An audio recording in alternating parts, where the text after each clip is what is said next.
perkembangan dunia peradilan saat ini itu luar biasa.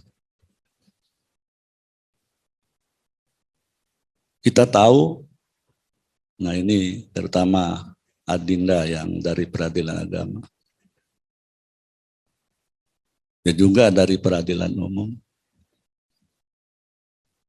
tidak mungkin seorang hakim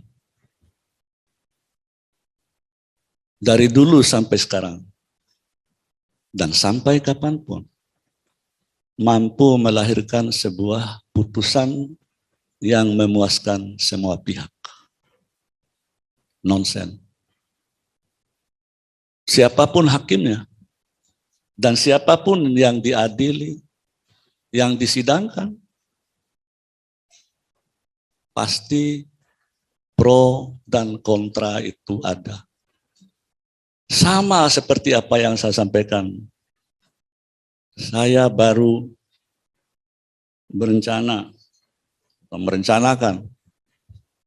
untuk melanjutkan sisa-sisa kehidupan setelah ditinggal oleh almarhumah istri saya. Begitu juga calon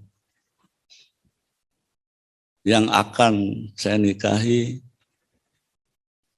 ditinggal oleh suami tercintanya. Heboh di mana-mana. Siapapun orangnya. Padahal Bapak Ibu hadirin, anak-anak sekalian tahu bahwa menikah itu melaksanakan perintah agama. Coba buka surat An-Nisa ayat 3. Fankihu ma thaba lakum minan nisa'i masna wa sulasa wa ruba fa in khiftum alla ta'dilu fawahidah. Itu perintah sebenarnya. Ya walaupun ini bukan pernikahan yang pertama.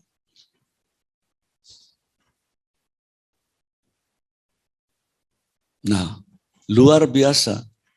Ada desakan supaya saya mundur kalau menikahi gadisnya. Bukan gadis, ya sama-sama statusnya.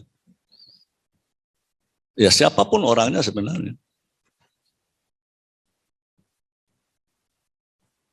Itu hak mutlak Allah untuk menentukan si A nikah dengan si B nikah dengan si A. Saya dengan siapapun. Gak bisa dilarang oleh siapapun. Salah satu hak mutlak Allah yang menentukan jodoh. Jodoh kelanjutan atau jodoh pertama sama. Allah yang akan menentukan.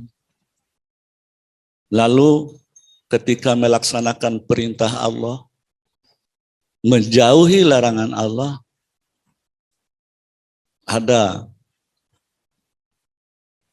ya orang-orang tertentu yang meminta untuk mengundurkan diri dari sebuah jabatan.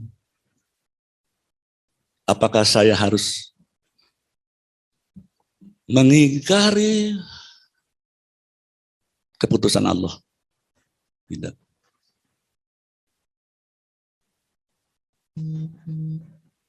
Apakah saya harus berkorban melepaskan hak asasi saya sebagaimana diatur dalam pasal 28B ayat 1 UUD 1945.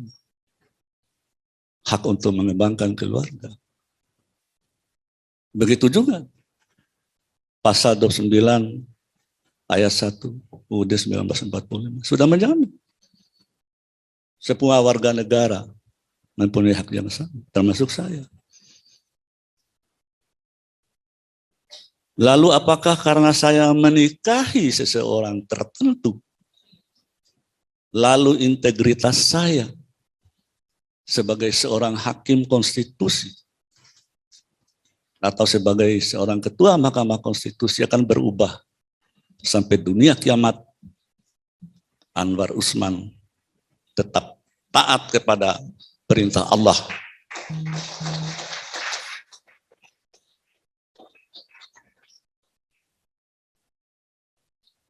Surat An-Nisa ayat 58. Wa iza hakamtum bainan nas antahkumu bil adli. Apabila kamu mengadili, memutus sebuah perkara di antara sesama manusia, siapapun orangnya, tanpa kecuali, maka hukumlah dengan adil. Itulah sebabnya anak-anak atau adik-adik sekalian, para mahasiswa, khususnya junior saya, dari pengadilan agama maupun pengadilan negeri, dalam sebuah putusan dimulai dengan irah-irah, kalimat demi keadilan berdasarkan ketuhanan yang Maha Esa. Ini selaras juga. Amanat pasal 24 ayat 1 UUD 1945.